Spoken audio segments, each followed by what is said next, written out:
Welcome back to the Gridiron Expert. The bowl season will start strong with a top 25 matchup in the Cure Bowl as number 25 UTSA takes on number 24 Troy in the only bowl game between conference champions.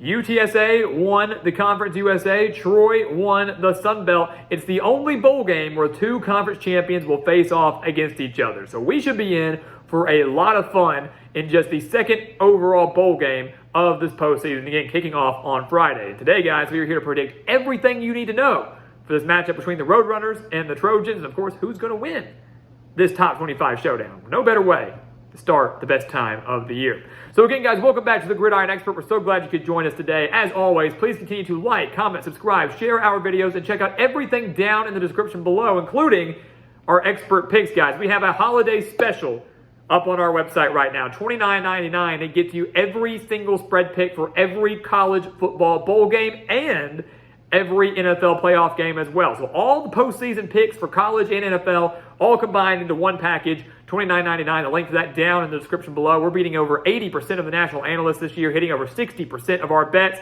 If you want to win with us, this is the place for it. thegridironexpert.com. Go sign up, become a part of our GE Nation today. So let's dive into this game, guys. I mean, you can't beat this. Both teams come in winning their conferences, both in the top 25, both at 11-2.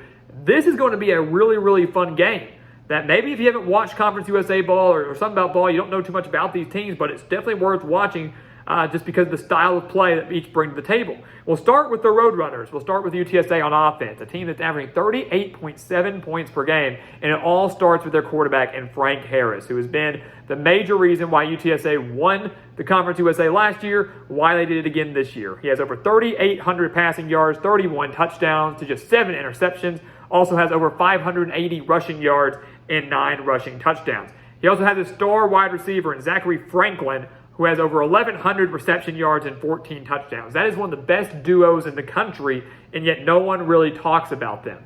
The Roadrunners are averaging over 300 passing yards per game and 177 rushing yards per game. I mean, you can't stop this offense. They're averaging nearly 500 yards of offense per game. They're fast, they're elusive, and they're good. They're veterans. They know how to do this thing, and they've been doing it for a couple of years now under Jeff Traylor, and it's starting to pay off for them. For Troy, they are nowhere like UTSA. Nowhere near them when it comes to offense. The Trojans averages 26.2 points per game, 252 through the air, 121 on the ground. So relatively balanced, but not nearly as explosive. And from a number standpoint, nowhere near that of the Roadrunners. But they are efficient. I will give them that. Gunnar Watson at quarterback has thrown for over 2,700 yards, 13 touchdowns on the year. Threw for 318 yards and 3 touchdowns in their Sun Belt Championship victory over Coastal Carolina. The star X factor really in this game is Kamani Vidal, the running back for the Trojans, has over 1,000 yards and 9 touchdowns on the year. That, to me, is going to be the X factor in this game. Can they get him going on the ground? Troy has scored at least 34 points in their last 3 games, so the offense really seems to be clicking, especially since they only scored over 34 twice in their other 10. So twice in the first 10 did they score 34 or more. They've done it each of the last 3 games. So it's really starting to come together, and give credit, guys, to their head coach, John Sumrall. First year as a head coach, at Troy, and he wins the Sun Belt 11-2, Cure Bowl, top 25 ranking. Pretty dang impressive. When you look at the defense, guys, that is where Troy has done the most of their damage. That is the reason Troy is in this position. The Trojans are giving up to 17.5 points per game. Only 208 passing yards per game. So that's about 100 less than what UTSA is averaging on the year. 208 passing yards per game given up by Troy, 308-ish for UTSA. It's a pretty big difference. They're giving up just 117 rushing yards per game as well. That's about 60 yards per game less than what UTSA is putting up. So what's going to give here? Will Troy continue their defensive dominance, or are the Roadrunners going to wear them down? Well, the Roadrunners going to say, yeah, it's cute. You have a really good defense. Watch this. We're averaging nearly 40 points per game. That's the question, and that's why this game is so intriguing. The Trojans, guys, do have 38 sacks on the year. They have forced 20 turnovers. They're extremely stingy. They don't really allow too many big plays. The most points they've allowed all year was 32 to App State. And keep in mind, yes, they lost that game. They lost it on a fluke Hail Mary at the end. Troy should have won that game. They didn't, but that's the most points they've allowed, 32, and one of those touchdowns came really on the last play of the game. That defense is stingy. They've allowed 24 points or more in just 3 other games. So App State and 3 others. One of them was to Ole Miss, where they only lost 28-10. The other was Coastal Carolina, where they allowed 26 points when the game was already far out of reach. Troy jumped out to a 31-0 lead. So perspective is key there. Troy's defense is one of the best in the country, and it'll be interesting to see how the Roadrunners attack that. UTSA, defensively, not nearly as good as the Trojans. So the Roadrunners clearly own the offensive edge. Troy clearly owns the defensive edge. UTSA giving up 26.5 points per game, over 250 through the air, and 151 on the ground. To me, that's the major concern. If you're a Roadrunner fan, I look at that number, and I'm a little concerned here. They allowed over 170 rushing yards to North Texas in the Conference USA Championship. They allowed 253 rushing yards to UTEP, 221 to UAB, 298 rushing yards to Texas way back towards the beginning of the season. So Kamani Vidal could have a big day for Troy in this one. They really could.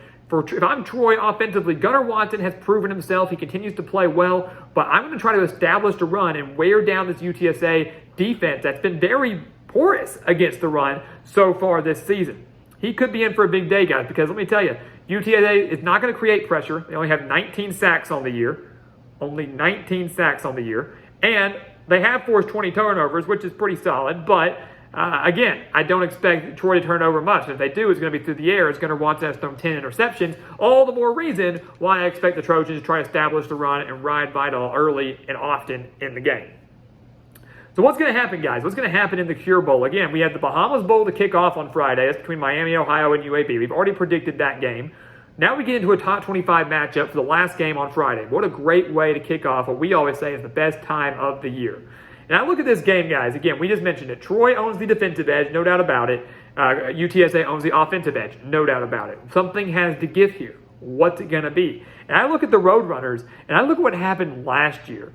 UTSA struggled mightily against San Diego State in their bowl game. A good San Diego State defense. Roadrunners had a very similar offense. They were riding the high. They won the Conference USA. They had 12 wins. They were looking good, and they were unable to move the ball well and lost that game by double digits.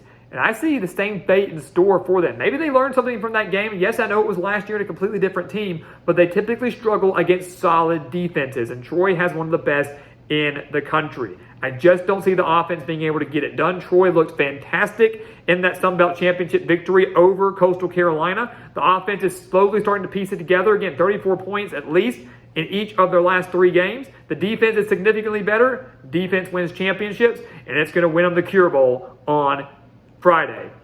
John Summerall, year 1 at Troy, will finish at 12-2. The Trojans, who had been so close to making a bowl game for years and years and years, finally breaks through, doesn't just get there, they win it, and they capture a 12-win season in what will be maybe one of the best bowl games of this entire postseason. And it's going to happen on day 1.